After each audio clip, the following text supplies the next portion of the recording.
고요한 이른 아침 새로운 은혜 부어주시네. 찬란한 빛이 스며와 내 맘에 평안 가득해. 새벽의 문을 여시네. 새 생명 부어주시네.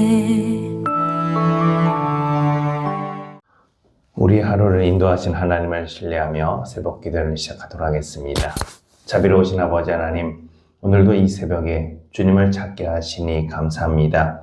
우리의 몸과 마음을 붙들어 주시고 말씀으로 새 힘을 주시고 주님과 동행하는 복된 하루 되게 하여 주옵소서. 예수님의 이름으로 기도하옵나이다. 아멘.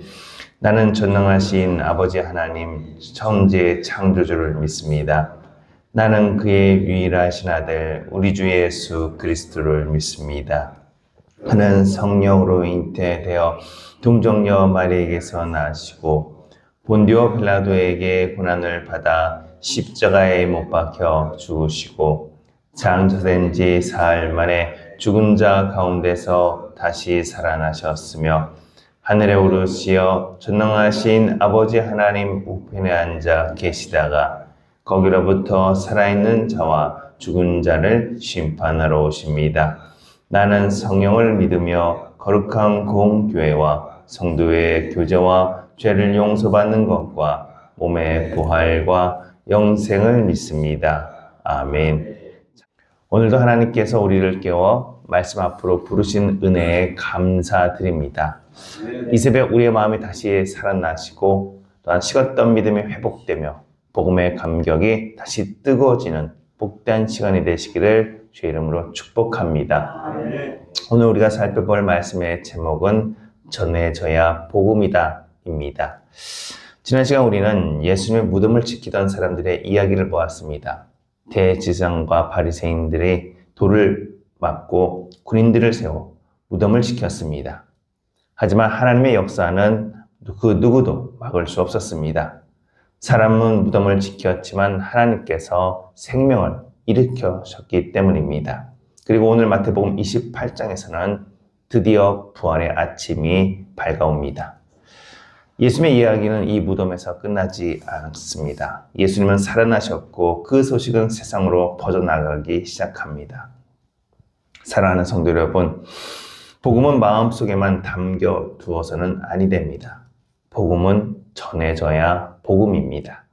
오늘 말씀을 통해서 복음이 어떻게 전해졌고 오늘 우리는 어떻게 살아야 하는지 함께 은혜를 나누기를 간절히 소망합니다. 가장 먼저 무덤에서 끝나지 않고 전해진 소식입니다.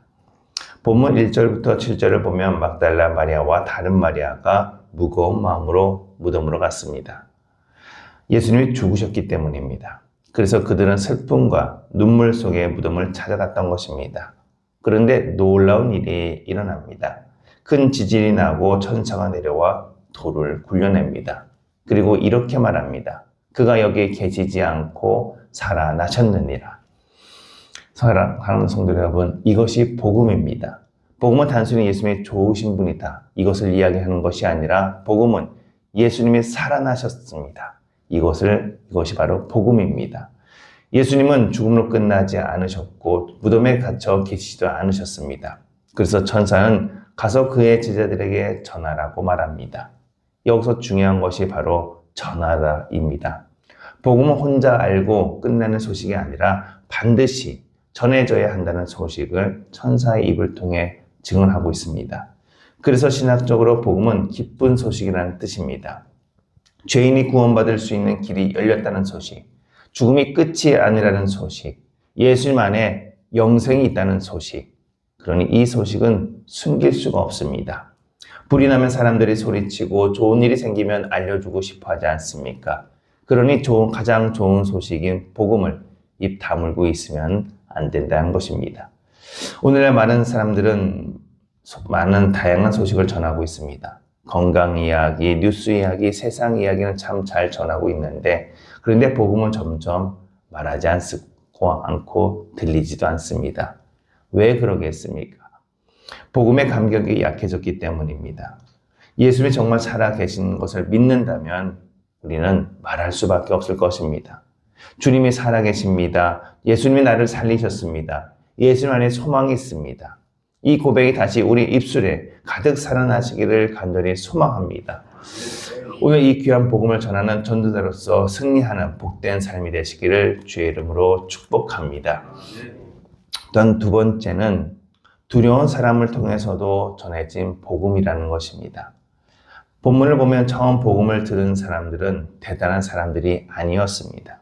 막달라 마리아와 여인입니다.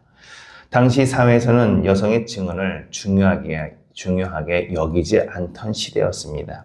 그런데 하나님은 그 여인들을 먼저 사용하십니다. 또 제자들은 어떻습니까? 십자가 때문에 도망갔고 두려워 숨고 의심도 있었습니다. 그런데 예수님께서는 그런 사람들을 찾아가서 평안하냐 그리고 그들에게 복음을 맡기십니다. 성도 여러분, 바로 이것이 은혜입니다. 하나님은 완벽한 사람을 사용하지 않고 부족한 사람도 사용하고 있다는 사실. 모세는 말이 둔했으며 베드로는 예수님을 3번이나 부인했고 도마 또한 의심했습니다. 그런데 하나님께서는 그런 사람들을 통해 역사하셨습니다. 왜 그러겠습니까? 복음의 능력은 사람에게 있지 않기 때문입니다. 살아계신 주님이 있기 때문입니다. 어떤 분들은 아직도 나는 잘 말을 못한다, 아는 게 없다, 믿음이 부족하다 말씀합니다. 물론 우리 다 모두 다 부족합니다. 그러나 하나님은 완벽해서 쓰시는 것이 아닙니다. 순종하는 사람을 통해서만 사용한다는 사실을 기억하시길 바랍니다. 예수님을 믿으세요. 교회 한번 나오세요. 제가 당신을 위해 기도하고 있습니다. 이런 작은 말 한마디가 누군가의 인생을 바꿀 수 있다는 사실을 우리 마음속에 새기기를 간절히 소망합니다. 복음은 대단한 사람만 전하는 것이 아니고 은혜 받은 사람이 전하는 것입니다. 창피함을 넘어서 기쁨으로 복음을 전하기를 간절히 소망합니다.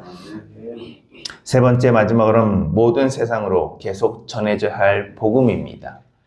본문 마지막에서 예수님은 제자들에게 말씀하십니다. 너희는 가서 모든 민족을 제자로 삼으라. 이것이 바로 지상 명령인 것입니다. 예수님의 마지막 부탁입니다. 그런데 여기서 중요한 단어가 바로 모든 민족이라는 것입니다. 복음은 어떤 특정한 사람을 위한 것이 아닙니다. 모든 사람에게 필요한 소식입니다. 가난한 사람도 들어야 하고 부자도 들어야 하고 어른도 들어야 하며 우리의 작은 젊은이들, 아이들도 들어야 합니다. 복음은 이처럼 세대를 넘어 전해져야 합니다. 한번 생각해 보겠습니다. 옛날에는 어른들이 믿음을 자녀들에게 잘 전했습니다. 주일은 예배드린 날이다. 힘들어도 기도해야지. 하나님 너를 지켜주신다. 그 믿음이 가정 안에서 흘러갔었습니다. 그런데 오늘날은 어떻습니까? 복음이 끊어진 가정이 죄송하지만 많은 것 같습니다. 자녀들이 교회를 떠나고 신앙이 이어지지 않습니다. 아마 그 이유는 복음이 전해지지 않았기 때문일 것입니다. 교회만 다니게 한 것이 아니라 믿음을 보여줘야 한다는 것입니다. 기도하는 모습을 보여줘야 하고 예배를 소중히 여기는 모습을 보여줘야 합니다. 이처럼 복음은 입으로만 전하는 것이 아니라 삶으로 전해져야 합니다. 신학적으로 이것을 교회는 보냄받은 공동체라고 이야기합니다. 교회는 모이는 곳이면서 동시에 보내줘야 합니다. 그래서 우리는 예배만 드리고 끝나는 사람이 돼서는 아니 됩니다. 세상 속으로 복음을 들고 가는 사람이 되시기를 간절히 소망합니다. 예수님은 마지막에 이렇게 분명하게 약속하셨습니다. 내가 세상 끝날까지 너희와 항상 함께 있으리라. 이 마지막 말씀은 아직도 우리와 유효합니다. 이 말씀을 주신 이유는 복음이 전하는 길이 쉽지 않기 때문입니다. 거절당할 수도 있고 부끄러울 수도 있습니다. 그러나 주님께서 우리와 함께 하신다는 사실, 그러니 낙심하지 마시고 복음을 전하는 복된 귀한 인생이 되시기를 주의 이름으로 축복합니다.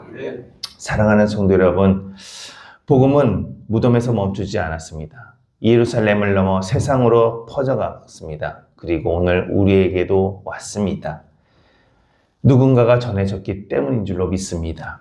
부모가 전해졌고 전도한 사람이 있을 거고 눈물로 기도한 사람이 있을 것입니다. 그래서 지금 우리가 예수를 믿고 있는 것입니다.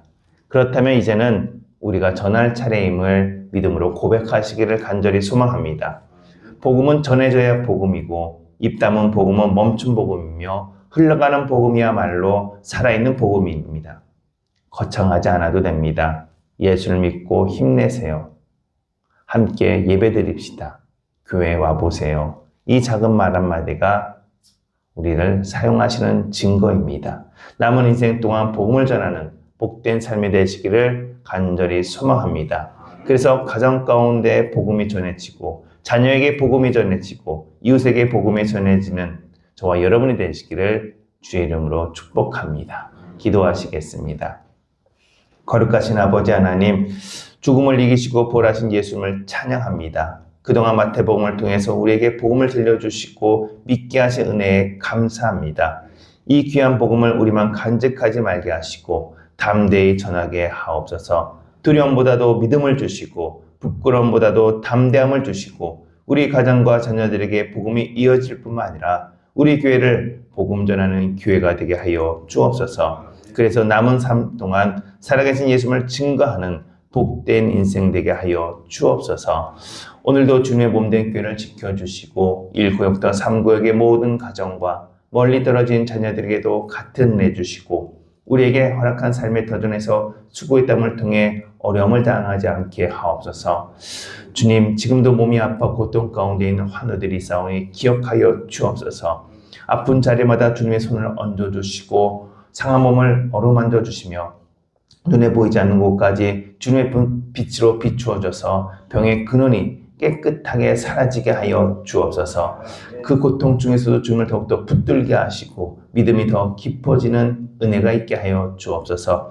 특별히 이 새벽전에 나와 뜨겁게 기도하는 제목들 주님께서 다 기억하여 주시고 다 응답받는 놀라운 하나님의 역사가 있는 복된 하루, 감사가 넘치는 하루 될 줄 믿사오며 우리의 구주 되신 예수 그리스도의 이름으로 감사하며 기도하옵나이다. 아멘. 하늘에 계신 우리 아버지, 아버지의 이름을 거룩하게 하시며 아버지의 나라가 오게 하시며 아버지의 뜻이 하늘에서와 같이 땅에서도 이루어지게 하소서. 오늘 우리에게 일용할 양식을 주시고 우리가 우리에게 잘못한 사람을 용서하여 준 것 같이 우리 죄를 용서하여 주시고 우리를 시험에 빠지지 않게 하시고 악에서 구하소서. 나라와 권능과 영광이 영원히 아버지의 것입니다. 아멘.